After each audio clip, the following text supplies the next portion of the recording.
Olá, você de casa, muito prazer, seja muito bem-vindo. E nós continuamos com as entrevistas com os pré-candidatos a prefeito do município de Sidrolândia.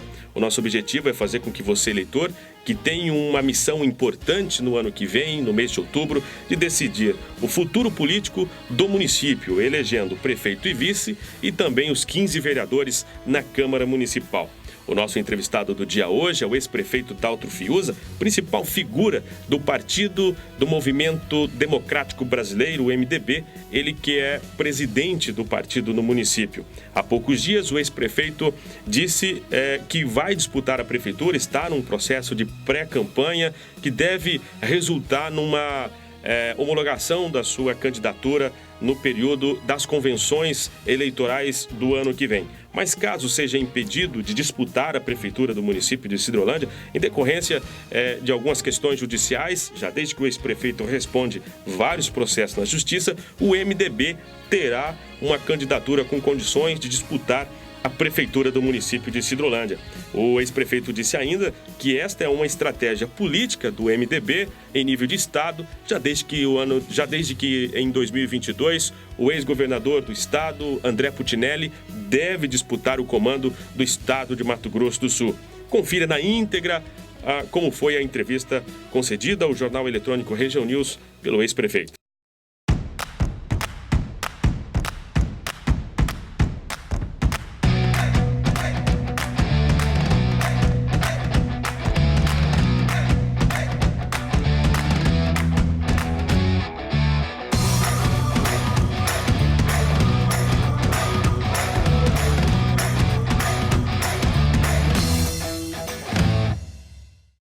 Nós continuamos com as entrevistas com os pré-candidatos e hoje estamos recebendo aqui na redação do jornal eletrônico Região News o ex-prefeito Daltro Fiuza, que vem acompanhado do atual vice-prefeito do município de Sidrolândia, Wellington Muschiuti. E o nosso bate-papo vai abordar, obviamente, assuntos relacionados à administração pública e também iremos falar um pouco deste momento político que Sidrolândia atravessa. O ex-prefeito Daltro, que já governou a cidade de Sidrolândia por 4 mandatos. Ex-prefeito, seja muito bem-vindo na condição de pré-candidato do PMDB. Obrigado pela sua visita e, obviamente, a sociedade de Sidrolândia que começa a viver um momento de expectativa com relação às eleições de 2020. Seja muito bem-vindo. Bom dia, Marcos. Bom dia a todos os ouvintes e seguidores do Região News. E eu quero agradecer a oportunidade que vim aqui na condição de pré-candidato, que mencionei essa posição minha lá por ocasião da renovação do diretório municipal do MDB. E agradecer também todos os órgãos de imprensa do município que de lá para cá têm me mantido como pré-candidato, como postulante novamente a concorrer a Prefeitura Municipal de Sidrolândia. Então, é muito importante que você faça isso, porque existe uma expectativa muito grande do sidrolandense a respeito do meu posicionamento. O meu posicionamento agora é de pré-candidato. Se correr tudo bem, como vai correr se Deus quiser, o ano que vem estaremos pleiteando novamente a Prefeitura Municipal. Pré-candidato, é óbvio que a gente tem muito para conversar a respeito deste momento político que Sidrolândia atravessa, principalmente a posição política que o senhor toma a decisão, junto com seus companheiros, os correligionários políticos, de colocar o nome à disposição do partido. Este é um assunto que a gente vai, obviamente, tratar de forma bastante detalhada aqui no nosso bate-papo. Mas o nosso primeiro tema do nosso bate-papo é relacionado à educação. Sidrolândia, o último levantamento do IDEB mostra que Sidrolândia tem aí um nível educacional de 4.1.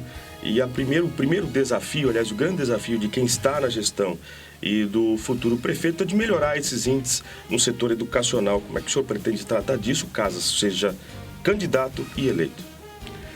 Olha, a questão educacional é uma questão de Estado, de país, não é uma questão só de Sidrolândia, né? Mas cada um tem que resolver o seu pedaço e fazer dentro das suas possibilidades e da responsabilidade que você tem aquilo que melhor for possível, né? E como prefeito, é claro que você vai ter a responsabilidade de manter e muitas vezes melhorar no possível, até esse índice mesmo que é um pouco baixo, né? Teria que elevar aí pelo menos 1,5, 2 pontos aí no índice do IDEB.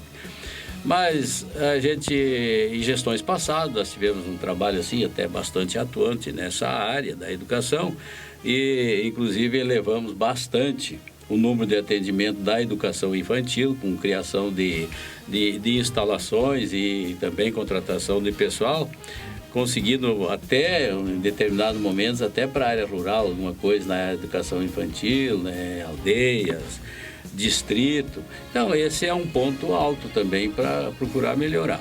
O ensino regulamentar e o ensino médio, eles têm o atendimento assim mais perto das famílias, dos alunos na cidade, no interior, ou seja, através do transporte também, que tem que funcionar muito bem. Então, esses dois têm um atendimento mais compacto, mais conciso. Agora, o infantil, como eu falei, tem que ser cada vez mais melhorado para procurar atender essa demanda das crianças da nossa cidade e até estendendo para a área rural. Agora, o outro também gargalo é o ensino universitário, que, como já foi abordado aqui até por outros pré-candidatos, e eu também tenho uma certa experiência disso aí, no começo desses 2 últimos mandatos, eu fiz o compromisso do transporte universitário para os hidrolandenses que dependiam dele, e consegui cumprir até mesmo, muito criticado na época que fui, porque isso aí é balela, isso não vai aguentar, isso não vai fazer, e eu aguentei 8 anos. E dos 8 anos eu só fiquei devendo o último mês de transporte universitário e ainda fizeram um carnaval muito grande. Eu não estou falando que esse vai ser o caminho, mas alguma coisa vai ter que se fazer. O aluno vai ter que chegar, ou seja na universidade aqui, ou seja na universidade em Campo Grande, né? Vamos falar de Campo Grande, que é a capital, é a referência política, educacional, administrativa. Perfeito. Nossa, né? Então, tem que se fazer alguma coisa. E esse investimento que vai ter que se fazer é fora dos 25% que você tem responsabilidade com a educação, né? Do orçamento municipal. Então, você tem que fazer como investimento. Foi o que eu fiz. Eu investi 10 milhões durante os 8 anos no transporte universitário. Investi 10 milhões. Até respondo por uma ação civil pública dizendo que eu gastei esse dinheiro, que não devia ter gasto, que eu gastei 8 milhões, que eu gastei 8 milhões, e eu não gastei 8 só, eu gastei 10. Eu já falei lá no processo que eu não gastei só 8, gastei 10 e foram muito bem gastos, porque eu gastei na qualificação educacional da nossa população, dos nossos jovens, né? Então, não estou falando que a gente retorne ou não, vamos ver o que é melhor. E esse tem que ser um investimento de Sidrolândia. Sidrolândia tem que fazer isso aí no recurso de investimento, que nos 25% não é possível. E por outro lado também, quando nós fizemos no passado, nós aplicamos 25% na educação, não usamos desse dinheiro no transporte universitário, o que seja, e não faltou dinheiro para nós investirmos na educação na época também, dentro dos 25%, que nós atendemos a cidade e atendemos a todas as comunidades, com instalações, com recursos humanos, com transporte, com tudo, nós atendemos. Então, aquela alegação que foi feita, que deixou de investir na educação básica, na educação que é da responsabilidade do município, nós não deixamos de fazer, nós cumprimos com ela. E olha que nós tivemos um avalanche de 2006 até 2008. Nós tivemos um efetivo de alunos assim em torno de 50% a 60% a mais em 2 anos. E nós tivemos que atender isso com transporte, com professor, com merenda, com material escolar. E graças a Deus fomos atendendo. E não faltou para isso. Então, eu acho que se prende assim, a melhoria do IDEB no nosso município na educação infantil e na educação universitária, no ensino universitário também. E, claro, manter esse de responsabilidade nossa, que é o ensino fundamental, mantê-lo sempre cada vez melhorando mais e fazendo ações junto ao governo do estado também para que o ensino médio seja bem administrado no nosso município. Ex-prefeito, o último ano de mandato do senhor, se não me falha a memória, é 2012, quando o senhor entregou a prefeitura, o orçamento era pouco mais de 120 milhões, se não me falha a memória. Sidrolândia projeta um orçamento para o exercício de 2020 com 215 milhões, ou seja, o orçamento do município de Sidrolândia praticamente quase que dobrou nos últimos 8 anos, por assim dizer. E nós temos um problema crônico, entre aspas, dentro do setor educacional, que refere-se ao transporte de alunos. Cidrolândia hoje gasta em torno de 12 milhões de reais por ano só com o transporte de alunos, né, do ensino básico e, enfim, ensino médio. O senhor acha que é possível equacionar essas despesas para que o município tenha condições econômicas de voltar a fazer investimento no setor educacional, já desde que hoje o orçamento da educação, muito embora seja num todo aproximadamente 60 milhões de reais ano, mas pouco se investe em decorrência de que não tem recursos, né, suficientes para novos investimentos, e aí a gente pode citar aqui construção de escola, reforma, ou até mesmo a melhoria das condições da estrutura educacional já existente. O transporte educacional é feito, a responsabilidade do município é com o ensino fundamental. E para isso ela aplica recurso próprio e tem recurso federal também. O ensino médio é a responsabilidade do governo do estado. Era no meu tempo, acho que ainda é responsabilidade do governo do estado. Só que naquela época o governo do estado conveniava com os municípios e os municípios licitavam todas as linhas juntos, né? Porque na realidade você não consegue separar o fundamental do ensino médio também, indo para os mesmos colégios, os mesmos trechos muitas vezes, né? Então, sabiamente, era passado do estado para os municípios, e o estado fazia um repasse de recursos. Por exemplo, o município pagava lá, digamos, R$2 o quilômetro. O estado, pelo menos nós pegamos alguns governadores aí, principalmente o André, que era muito mochiba, né? Que o André dizia, vocês pagam R$2 o quilômetro, é muito, eu só vou pagar R$1,60. 1,70. Então, no nosso tempo, sempre acabou o município subsidiando o transporte do ensino médio também, em parte. Também já passou, demos a volta, tudo bem, não estou reclamando disso, mas isso que é o que pode acontecer. Então, o município muitas vezes gastar um valor com o quilômetro para transportar o aluno, e o estado, que do aluno conveniado, repassa um pouco menos. Já é um pequeno prejuízo, muitas vezes, né? Outra coisa, de repente, não sei como é que estão hoje as coisas, está só sentando lá para saber, de repente tem que equacionar, dar uma melhorada nessa parte aí também.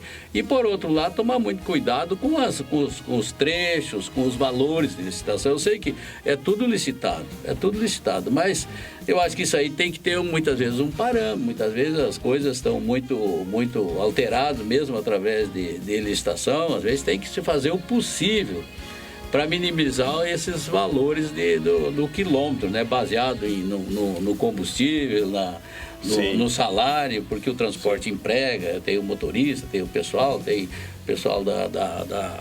base, né?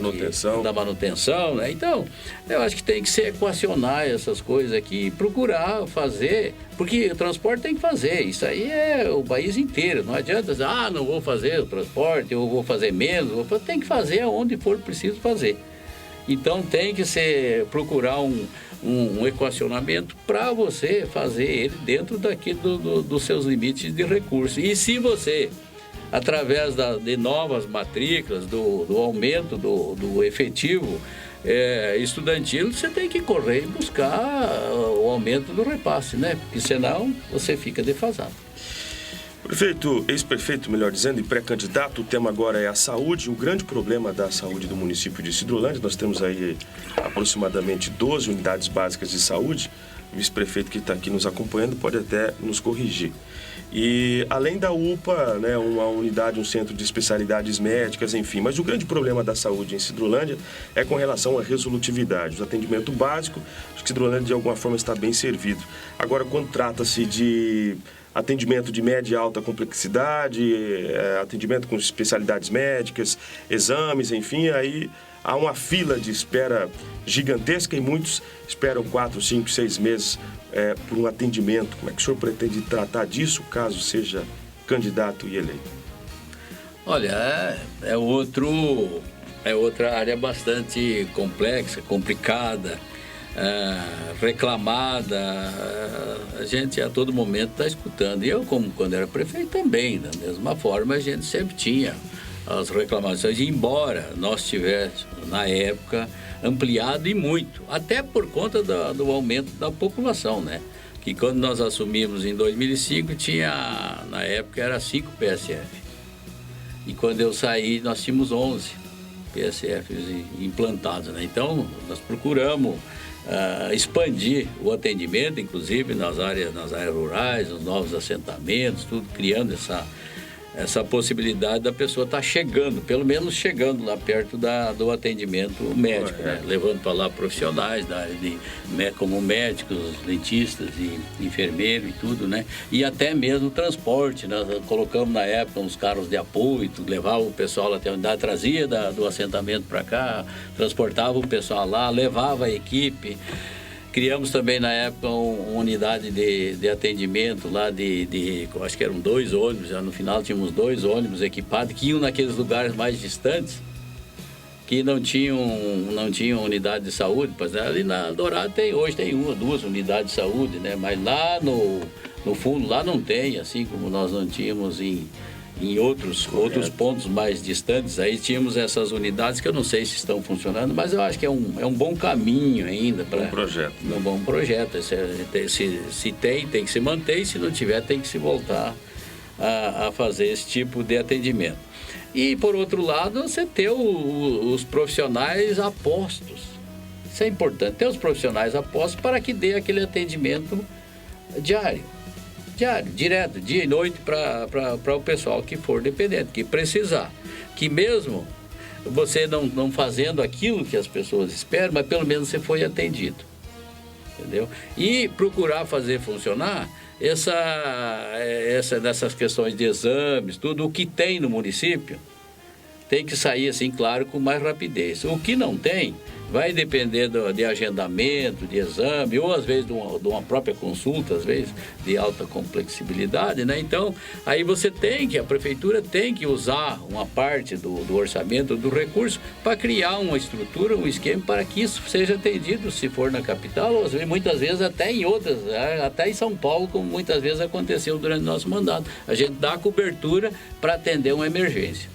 E tem que saber, muitas vezes, a equipe tem que saber diferenciar o que é emergência e o que não é. E a emergência tem que ser atendida como emergência, né? Então, você tem que estar preparado para isso. Pré-candidato, o assunto agora é geração de emprego e renda. Atualmente, nós temos 3.944 famílias em Sidrolândia que sobrevivem com a ajuda dos programas sociais do governo, Bolsa Família, Vale Renda, enfim. E outras 7.458 famílias que ganham até um salário mínimo. Então, nós temos um universo aí de aproximadamente 10 mil famílias que vivem numa condição de miserabilidade. O grande desafio da atual gestão e, obviamente, do futuro prefeito é fazer com que as famílias, de alguma forma, tenham, primeiro, acesso a questão do emprego, do trabalho, né? Como o senhor pretende melhorar as condições de vida dessas pessoas e, obviamente, melhorar as condições de renda? Olha, sempre quando você fala em emprego, já se pensa em implantação de novas empresas, implantação de indústrias, mas é muito importante também que a economia do município esteja aquecida. Correto. O comércio esteja aquecido, as cooperativas que empregam bastante gente, as indústrias que estão aqui instaladas também, né? Que estejam aquecidas e consigam manter e muitas vezes ampliar um pouco as suas contratações, né? Porque novas empresas, a Sidrolândia tem um cartão de visita para novas empresas, porque tem um município que tem logística, tem mão de obra e tem produção. Principalmente a nossa produção na área agrícola é muito forte. Então, a indústria de transformação com o tempo, vai estar chegando. Já tem algumas coisas nesse sentido, mas eu acho que quanto mais transformar essa matéria-prima aqui, mais possibilidade você tem de criar novos empregos, né? Correto. E, por outro lado, também não é o poder público, não é a prefeitura que vai. A prefeitura tem o seu efetivo lá, eu acho que hoje, certo, em torno de 2.000 servidores, por aí. 2.100 aproximadamente. 2.100, né? Eu acho que eu terminei meu mandato lá com 1.400, 1.500, eu não lembro bem direito, né? Mas... E nessa parte a gente tem que fazer o possível também, né? Pessoal, o município tem que entender que não é só a prefeitura. A prefeitura emprega, é limitada, mas tem, claro que tem que ser companheira e está atuando muito para que a economia do município cresça. Se a economia crescer, é claro que aumenta o efetivo também. Sim. Que do jeito que vem, por exemplo, hoje você tem 1.000 desempregados. Aí abre uma indústria, abre uma expectativa aí de criar 500, 400, 500, 600 empregos. Poderia atender a metade daqueles, mas atende a metade daqueles chega a mais 1.000, né? Que, lá em Sidrolândia tem isso, assim, isso já foi há muito tempo. Vem atraído pela geração de novos empregos, né? Mas isso é aquecimento da economia local, é a expectativa de trazer novas indústrias novas empresas, novas indústrias, através da nossa logística. Não vou falar no plano de incentivos, porque eu sei que tem mudado alguma coisa, não sei até onde que o município pode contribuir, que antes contribuía muitas vezes com área, com isenção de imposto. Hoje eu não sei, a legislação parece que estão um pouco mudadas, eu não posso falar nesse ponto. Sentido. Mas, enfim, é isso aí, a gente tem que aquecer ser companheiro. E por outro lado também, você tem que ter o relacionamento em nível estadual e em nível federal também. Até não é só para essa área do emprego também. É para o desenvolvimento da cidade. Você tem que ter um bom relacionamento político. Não adianta muitas vezes você ser prefeito, você ser de um partido e se ater só àqueles políticos ou àqueles parlamentares, grupo, né? Que são do seu partido. Você é do seu partido, você respeita, você trabalha com eles, mas você tem que ter os outros e dar oportunidade para os outros também, muitas vezes lá na frente. Porque ainda vai ter um deputado, tem um senador que quer ajudar o município, tem uma possibilidade de dar uma emenda boa ali para o município, na área de educação, na área de saúde. Mas lá em Sidrolândia eu não tenho nada. Sidrolândia até hoje é apetitoso, tem aí 35 mil eleitores, né? Então o cara tem interesse aqui, né? Mas se você não mostrar, ou ele tiver um partido aqui, e você falar, o seu partido está liberado, jamais eu vou ser prefeito, assumir uma prefeitura por um partido e depois querer tirar quem está me ajudando dos partidos deles, que pode ajudar parlamentares, muitas vezes, um governo que pode ajudar o município, entendeu? Então, essa também eu acho que é uma prática que você tem que ter administrativamente. Você não pode ser prefeito de um partido só e nem de um comando só, nem dos outros partidos. Você respeita-se os companheiros, mas tem que dar as oportunidades para quem pode ajudar a nossa cidade, nosso município. Pré-candidato, habitação, uma área que, abro aspas aqui, sem puxar a sardinha, mas o senhor acabou tendo um trabalho bastante importante no setor habitacional quando foi prefeito do município de Sidrolândia. É uma área que, obviamente, nós estamos vivendo aí algumas situações até mesmo de conflito no perímetro urbano da cidade, algumas áreas sendo invadidas. Recentemente, semana passada, uma outra área acabou também sendo invadida por famílias, né, que não têm moradia. Como é que o senhor pretende tratar desse tema? Eu tenho, assim, até ficado preocupado com essa questão estava até questionando aí de hoje mesmo, aqueles programas habitacionais nacionais não tem mais, não estão funcionando, pelo menos não sei se temporariamente, né? Então fica muito limitado a habitação de baixa renda, ou habitação conduzida ao processo pelo município ou pelo estado, para fazer só com recursos próprios, né? Porque normalmente nós desenvolvemos um plano de habitação assim até bastante satisfatório durante os 8 anos nossos, aí uma edificação de mais de 1.300 casas. Conseguimos fazer, tem núcleos aqui como Dona Diva, tem o Sidrolar, tem o Morada da Serra, tem o Alto da Figueira também, que foi adquirido e viabilizado os recursos de acesso e de casa para lá. Então, só foram 4 núcleos habitacionais durante esse tempo. Mas a gente tinha a facilidade, nós tínhamos programas, o FINIS, menos 50, desfavelamento, tudo, que a prefeitura contribuía com a área e documentação, e não era assim muito pesado para a prefeitura. Então, com um investimento que não era muito alto da prefeitura, você podia dar encaminhamento como nós damos nessas habitações. Agora, hoje a gente está se vendo falar que não existe essa parte da área federal. Então, tem que ver que caminho que vai tomar, né? Que caminho que vai tomar. Porque a gente sabe até a prefeitura aqui tem áreas até, eu acho que adquiridas aí que não estão sendo utilizadas porque não se consegue, eu acho que a prefeitura não está conseguindo recurso. Você abordou a área que está ocupada ali, a área da Noroeste, né? Da Noroeste. A área da Noroeste. A Noroeste, aquela área é do patrimônio público nacional. Quer dizer, nós fizemos algumas tentativas no tempo que eu era prefeito, quase assinamos um acordo para fazer uma permuta daquela área lá, mas no fim não se efetivou. Mas a questão fundiária ali, a questão de documento, tem que resolver com eles. Eu acho que mas a prefeitura pode fazer uma gestão forte lá para tentar resolver aquilo ali. E resolvendo, que vá realmente construir, edificar ali ou liberar a área para, digamos que dê para fazer ali, eu acho que 30, 40, 50 casas, não sei, ou pouco ou mais. Então a prefeitura ser parceira para criar a estrutura própria ali para que você faça um bairro, né? Se realmente for transferida a área que possa ser utilizada para habitação, que a gente não sabe, porque a área da Noroeste é da União, né? A área é da União, mas existe uma concessão, né? Que é para a ALL, né? Isso. Que tem a concessão do patrimônio público da Noroeste, dessa extensão aí, né?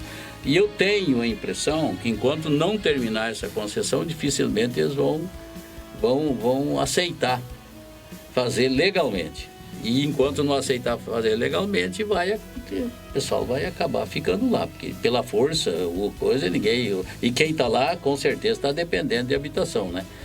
Então, se você criar uma alternativa e criar outro espaço para acomodar esse pessoal de lá, de repente possa ser a melhor forma de se resolver isso.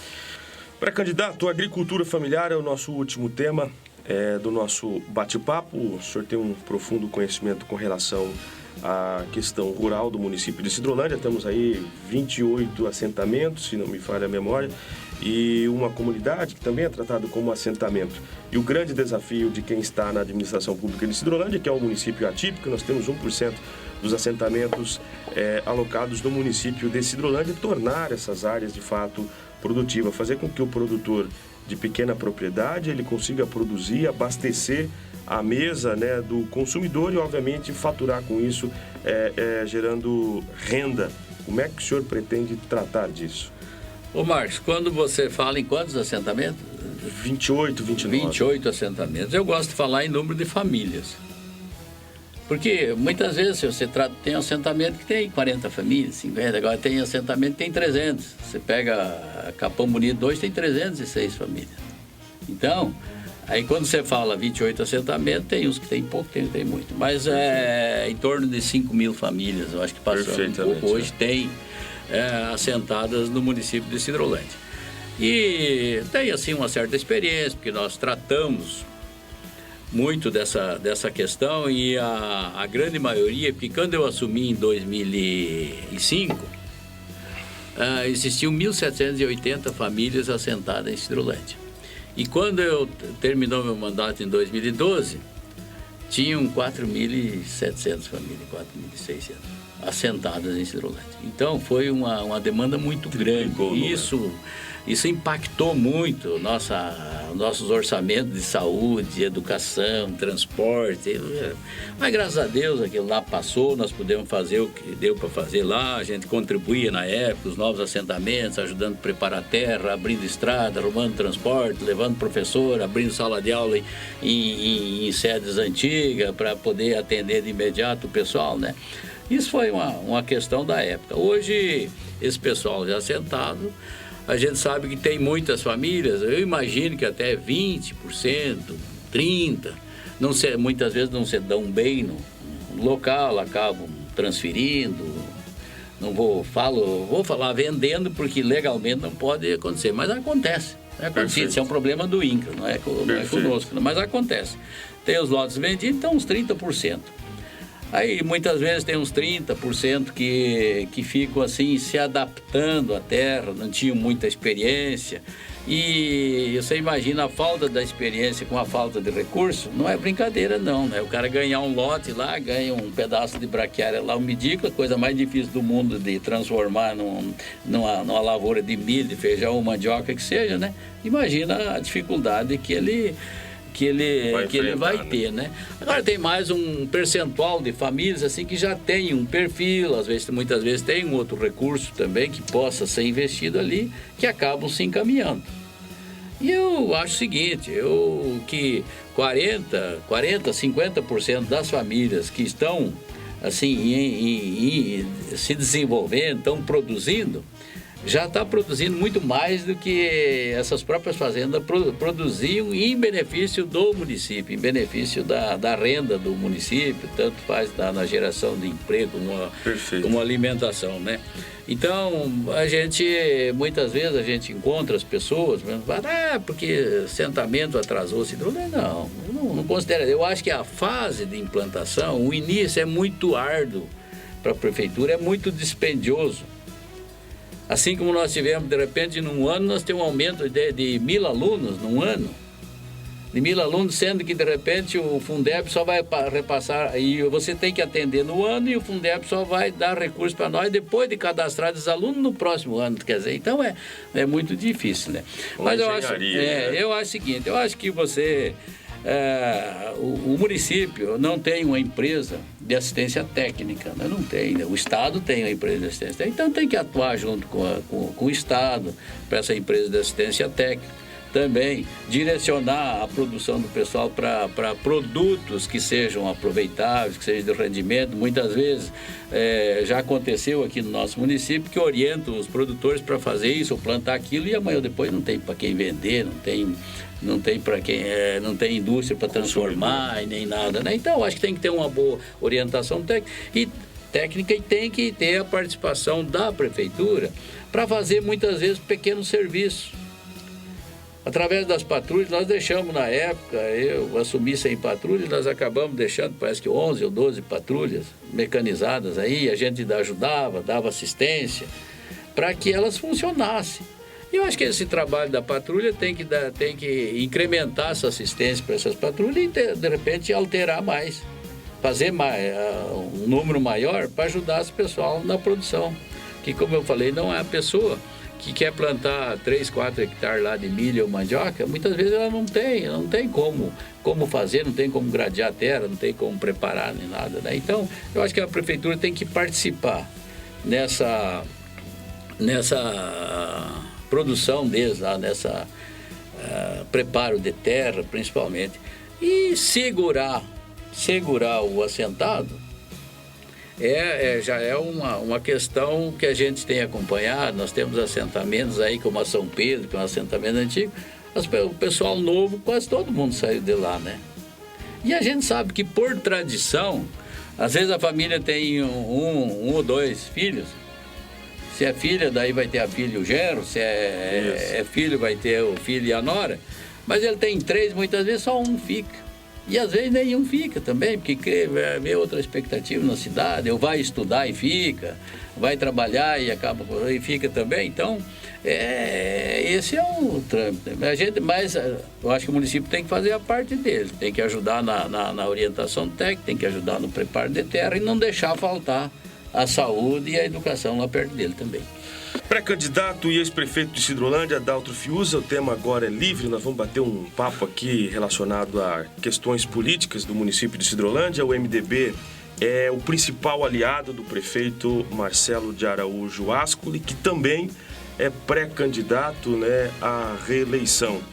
Recentemente, logo que o senhor colocou o nome à disposição do partido, houve aí um clima, né, bastante, abro aspas, desagradável, politicamente falando, com os membros do partido que hoje ocupam espaço no governo do prefeito Marcelo Ascoli, né, exemplo de secretários, enfim. A pré-candidatura e, posteriormente, uma candidatura é para valer, ex-prefeito? Mas, sem dúvida, eu não iria, em momento nenhum, me me expor, falar que eu sou pré-candidato, se eu não tivesse essa intenção de ser candidato, né? Sem dúvida nenhuma.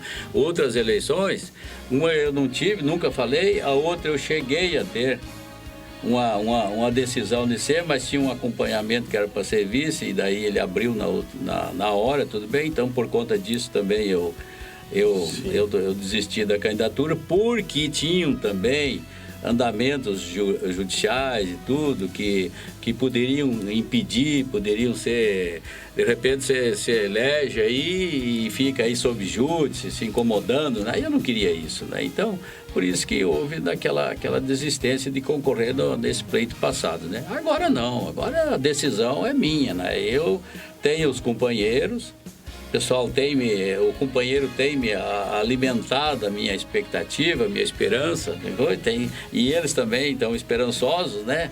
Companheirada do partido e extra-partido também, muitos, né? Porque é muito lógico que se você sai aí da rua, pensando, torce o nariz, não sei o quê, não. Mas não é isso que eu estou vendo, né? Então, eu sou muito grato à Sidrolândia por isso também, por ter passado 18 anos aí, 4 mandatos, e hoje ainda está tendo uma situação como essa de apoio, de pessoas torcendo para você voltar, falando que foi bom. Isso é muito bom, isso até massageia o ego da gente, né? E eu, até agora, há pouco tempo, eu era só grato por isso. E agora, de uma hora para outra, reconduzida aí a direção do partido, eu achei que poderia pleitear novamente o cargo de prefeito. A questão do partido estar coligado com a atual administração, o partido fez uma coligação na época, eu até me licenciei do partido, tudo, não participei, então, mas fez uma coligação para aquela eleição e para o mandato. É isso que está correndo, e o partido está lá participando. Então, o partido lá, o MDB, o grupo do MDB fez compromisso com ele fez com o grupo, tudo, para aquela eleição e para esse mandato. Agora todo mundo sabe, se você for perguntar para os militantes do MDB, o pessoal do diretório, até mesmo esses que ocupam cargo, por exemplo do vice-prefeito também, que não... Entendeu? Então eles vão, não, o ano que vem, a eleição que vem, poderá estar junto, mas poderá não estar também. Isso não quer dizer que aquele casamento foi feito para aquela eleição e para esse mandato. O outro está em aberto. E diga-se o outro, se porventura acontecer, poderá acontecer, mas daí é outra tratativa. Ou seja, o casamento pode ocorrer o divórcio, como pode reatar esse relacionamento por mais 4 anos. Não é bem divórcio, porque o prazo era o prazo estabelecido, né? Só para descontrair aqui o nosso bate-papo. Exato. Agora, pré-candidato, é notório, obviamente, o meio político num todo, né? Todas as rodas de conversa politicamente falando, surge o nome do pré-candidato e ex-prefeito da Alto Fiuza, porque é quem hoje lidera as intenções de voto. Todas as amostragens, as últimas 3 pesquisas, pelo menos, que nós tivemos acesso, o senhor lidera as intenções de voto em todos os cenários, seja na pesquisa estimulado, até mesmo na pesquisa espontânea. E o meio político é um pouco descrente com relação às possibilidades do senhor disputar a prefeitura em decorrência, obviamente, justamente por questões judiciais. O senhor já tem aí, são 3 condenações e uma conta reprovada no tribunal, e a Câmara também, de alguma forma, acabou mantendo o parecer do Tribunal de Contas pela reprovação das contas, que o tornaria automaticamente inelegível. Como é que o senhor está tratando disso, pré-candidato, até mesmo para que as pessoas que estão nos acompanhando agora, através desse bate-papo, possam entender um pouco mais a respeito das condições jurídicas qual o senhor atravessa? Olha, a respeito de condenações, elas, para ter validade na Justiça Eleitoral, tem que ser trânsito julgado, que fala, tem que ir até a última instância. Nós tivemos um exemplo aqui do ex-prefeito que se elegeu e depois não pôde tomar posse, negar, que foi julgado, até porque eu acho que não devia acontecer isso. Foi julgado depois da eleição, foi julgado na última instância, lá no STE, né? E então... o STE, Superior Tribunal Eleitoral. Né? Isso. Entendeu? Então, daí foi retirado a possibilidade dele assumir, né? E a Justiça Eleitoral de lá para cá, ela tem se ser preparado para que não aconteça isso. Que as pessoas que não tenham condição de concorrer, que já não concorram, que já tenham julgados essas situações, né? Eu não tenho nenhuma situação trânsito julgada. Com base na lei da ficha limpa, que após o julgamento por um colegiado, teoricamente... Exato, mas a Justiça Eleitoral também está falando o seguinte, isso é uma regra que está sendo... que a Justiça Eleitoral, quando não há dolo, desvio, apropriação indébita, eles não levam em consideração. Entendeu? E isso não tem comigo. Não tem nenhum processo desses aí que vá falar que eu desviei recurso, que eu peguei recurso, que eu enriqueci, que isso não tem. Entendeu? Esse mesmo agora que esses dias saiu aí, que me tirou o direito político de 5 anos, foi um fracionamento de licitação. Isso é uma coisa que você tem que fazer, a prefeitura tem que fazer, quem quer trabalhar tem que fazer. Não pode esperar sentado um processo de licitação, andamento, uma peça de uma máquina está quebrada lá arrumando uma estrada lá. Entendeu? Isso é coisas que tem que fazer. Quem trabalha tem que fazer. Não pode. E se eu for prefeito de novo, alguma coisa tem que fazer. Eu não posso ficar parado esperando muitas vezes o efeito retardado, o tardio das burocracias impostas, né? Então, mas não tem nenhum que vá falar que eu tenho desvio de recurso. Nenhum. E a Justiça Eleitoral vai se ater, já falou que vai se ater somente nesses casos que tiver comprovado isso aí. Entendeu? Então, por isso me deixa uma certa tranquilidade. Tem fases ainda para recorrer, para transitar, e não tem nenhum que é por essa razão. Pré-candidato, o prefeito Marcelo de Araújo Ascoli, é óbvio que o senhor não vai responder em nome do prefeito, cada cabeça uma sentença, mas a construção dessa candidatura, abro aspas, de reeleição, pré-candidatura do atual prefeito está muito baseado nessa coligação, como a gente começou o nosso bate-papo falando, o principal aliado do prefeito Marcelo Ascoli hoje é o MDB. Se o senhor eventualmente for candidato, automaticamente inviabiliza ou até mesmo fragiliza a reeleição do atual prefeito Marcelo Ascoli. O senhor tem tido algum tipo de diálogo nesse sentido com o atual prefeito? Como é que está a relação do ex-prefeito Dalto Fiuza com a atual administração? Ô Marcos, eu não sou revanchista, mas a gente não teve essa tratativa pessoalmente, né? De jeito nenhum. Mas também, em momento nenhum, todos os companheiros do partido que estão lá, eu orientei para que fossem contrários às determinações dele com o prefeito. Ele está tendo já 3 anos, né? 3 anos aí para administrar, para se relacionar com o partido dele, com outros partidos, não sem dúvida nenhuma. Eu nunca torpedei em nada, graças a Deus. Se tiver um filiado nosso, um companheiro nosso que está lá na administração dele, o Dalto fica agulhando para fazer isso, para ser contra, não, jamais, de jeito nenhum. Então eu sei que o MDB ajudou e está ajudando muito ele também, mas ele tem esse tempo também que tem outros partidos também, tem o partido dele e outros partidos que não é por essa razão que, de repente, o MDB seja somente coadjuvante na próxima eleição. Pré-candidato, o senhor, obviamente, sendo candidato, o PMDB se coloca numa condição de disputar e com condições de vencer o processo eleitoral. Se por alguma razão, por algum motivo, o senhor não puder ser candidato ou tomar uma decisão em família de não disputar a eleição do ano que vem, o MDB terá candidato? Se eu não puder disputar? Se o senhor não puder disputar o MDB... O MDB é uma agremiação forte no município, no estado, e eu vou deixar, a maioria vai resolver. Eu pessoalmente acho que o MDB, como eu já falei, o MDB teria que ter candidato.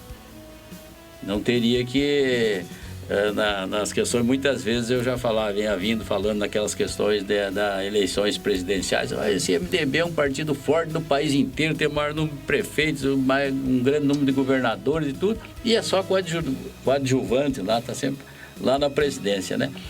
Aqui eu falo que não deveria ser. Na minha impossibilidade de ser candidato, acho que o partido poderia ter candidato, mas a maioria que vai resolver. Como é que está essa questão do diretório regional? A gente sabe que o ex-governador André Putinelli é uma figura extremamente importante para o MDB. O senhor tem uma relação muito estreita com o ex-governador e é óbvio que o partido, até do ponto de vista estratégico, o município de Sidrolândia está entre os 10 maiores do estado, é a 7ª economia agora, né, do estado de Mato Grosso do Sul, e é natural que o partido de alguma forma queira retomar o poder. Como é que o comando regional do MDB olha para Sidrolândia nesse aspecto, pré-candidato? Olha, o governador André Putinelli é um homem obstinado, está se preparando para disputar o governo do estado em 2022, né? E com certeza a gente vai estar dando maior apoio a ele, porque a gente sabe que ele é um homem de resolver, ele é um homem de trabalho. Ele pode ter os defeitos dele lá, que ele é meio durão, mochiba, mas ele é um obstinado e é um cara trabalhador e é um cara que faz, entendeu? Então a gente tem uma expectativa também que, se elegendo aqui, possa administrar com ele de governador lá no nosso estado. E, por outro lado, é muito lógico que quando o partido não está no poder, algumas peças vão migrando para outros partidos que estão no poder, ou que estão, mas isso aí existe, né? É da política. Mas né? No momento que existir a possibilidade, eu acho que ele, como candidato, tem uma chance muito grande. Ele vai estar, se não estiver liderando, mas está aí próximo de liderar, tem muita chance de disputar o governo do estado. À medida que vai acontecendo isso, as pessoas vão entendendo e vão se reagrupando muitas vezes quem saiu fora do grupo. Né? O pré-candidato, uma última pergunta, então, para a gente finalizar esse nosso bate-papo. Se ventila nos meios políticos de que membros, né, da família Fiuza também estariam se colocando numa condição de talvez, numa eventual dificuldade do senhor vir a disputar, que possa de alguma forma ocupar esse espaço. Já se falou, inclusive, na ex-primeira-dama Rose Fiuza. Outro nome que também se ventila é o nome da vossa filha, né? A Cristina Fiuza e tal. Como é que está isso no contexto familiar? Assim, o senhor tem... Olha, o contexto familiar nosso, nós não temos desentendimento nenhum por conta da questão política, né? Até o meu pessoal fala, você não trata das coisas em casa, não sei o quê, porque muitas vezes a política, o próprio trabalho que você desenvolve, às vezes ele é muito árduo, às vezes ele traz chateações, essas coisas, e para que você vai levar para dentro de casa, né? Então você tem que tratar disso aí fora mesmo, né? Eu acho que ninguém está proibido de disputar nada. Eu não sei se na minha ausência alguma dessas que você mencionou poderia substituir o meu nome. Não, assim, no momento eu não sei, né? E nem sei como que o partido, de repente, pode tratar disso, mas é uma questão que ainda não entrou em pauta nossa de combinação, nem no âmbito familiar e nem no âmbito partidário. Só para finalizar, ex-prefeito, o empresário Celino Cristaldo, que disputou as eleições de 2012, depois a eleição suplementar em março de 2013, na primeira eleição teve aí aproximadamente 46% dos votos naquela ocasião. Seria um nome hoje do partido também, numa eventual condição de disputar a eleição? Sem dúvida nenhuma, né? Sem dúvida, é que eu falei para você, na minha impossibilidade, o partido, a maioria vai resolver, o partido vai resolver. Se não for coligar, se for apresentar um candidato, o nome dele é forte, né? Sem dúvida nenhuma, de jeito nenhum a gente acha que pode ou não pode, assim, na questão atual política, né? Agora, na questão de condição de disputar, sem dúvida nenhuma. Pré-candidato, muito obrigado pelo nosso bate-papo. Agradeço a as informações, né, e a presença do senhor aqui para a gente trocar essa ideia, falar um pouco a respeito da administração pública, dos projetos políticos do MDB para o futuro. Agradeço a sua participação, a presença também do atual vice-prefeito Welison Mucciuti, que o acompanha, e deixo os microfones à sua disposição. Tá bom, Marcos, eu agradeço a oportunidade, tudo. Eu sei que é muito cedo, muitas vezes, para estar se falando muitas coisas, né? Muitas questões que você colocou para mim, como eu falei para você, isso aí tem que fazer parte de um plano de governo, né? A gente tem alguma experiência, muitas vezes, assim, até por alto, por aquilo que você está enxergando no momento, você saberia ou sabe já como que vai atacar, como que vai fazer, como que vai tratar. Mas, assim, em detalhes, pormenores, essas coisas a gente não pode se colocar ainda. Então, a minha vinda aqui mas está se fundamentando numa confirmação da minha pré-candidatura e para que, assim, uma grande parte da população que ainda se pergunta, né, vai, não vai dizer que a determinação minha está colocada. Sobre a questão de impedimentos, é aquilo que eu falei, não tem nada em trânsito julgado e que a Justiça Eleitoral hoje só segura quem praticou o dolo, quem desviou, vamos falar a palavra certa, quem roubou durante a administração, muitas vezes, às vezes não fez nem para ele, fez para outros, mas, entendeu? Então, a Justiça Eleitoral está tendo esse entendimento, e esse entendimento é que está me levando, que por questões assim, que não tem relevância, aquela questão da Câmara que você acompanhou e você mencionou aqui, aquilo são problemas contábeis sanáveis, não tem nada insanável lá. Não tem nada insanável. Então, está lá pegando, vai indo, vai ter uma demanda, vai isso, vai aquilo, mas com certeza aquilo não atrapalha o registro da minha candidatura.